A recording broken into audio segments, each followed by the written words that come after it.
Before I go to the audience, I'd have to ask Mr. Ashwood about something we get calls about still after doing a few stories, and that is private storm shelter subsidies. You have the program, you get the federal money. Yeah, where does all that stand? How much money do you have? What are my chances of winning a lottery for the storm shelter? My staff doesn't like to call it a lottery, okay? So the truth of the matter is that Oklahoma was the very first to come up with a shelter rebate program after the May 3rd, 99 tornadoes.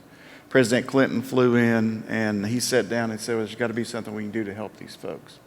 And so our state, along with SBA and FEMA, sat down and said, what about a shelter rebate program? And we were so naive, and frankly, in 1999, the only place you could buy a storm shelter was the lumber yard, pretty much. Yeah. That's who sold them.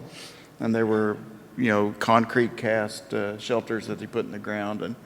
And so we said, well, why don't we give them $2,000, because we called around and we said, most of them are $3,000 and we have a requirement that we can't go over 75%. So we set up a program like that, and we opened up a phone line, and over the next 3 months we received, I forget how many calls, something like 4,000 calls, or no, it was 7,000 calls, and we funded 6,000 of them to a tune of $12 million. And we didn't realize that we actually started a new business, a new market there, because we started looking in the paper, and now shelters were coming down in price.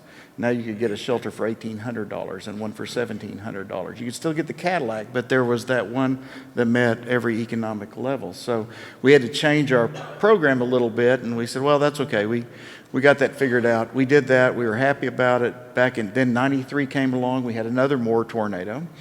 And we said, well, let's open it up again. And we opened up the phone line for 1 month, and we had 9,000 calls. Wow. We didn't have near the money we did have from the first disaster. So we kind of said, let's go ahead and look at local jurisdictions doing their own programs. And that's gone on pretty well until about just a few years ago, we started what we call the Sooner Safe program. Right. Anybody can go to the website, and our website, go to SoonerSafe.com, and they can sign up for the lottery, as it were, to see if their name is drawn. We draw 500 names a year and do $2,000 rebates.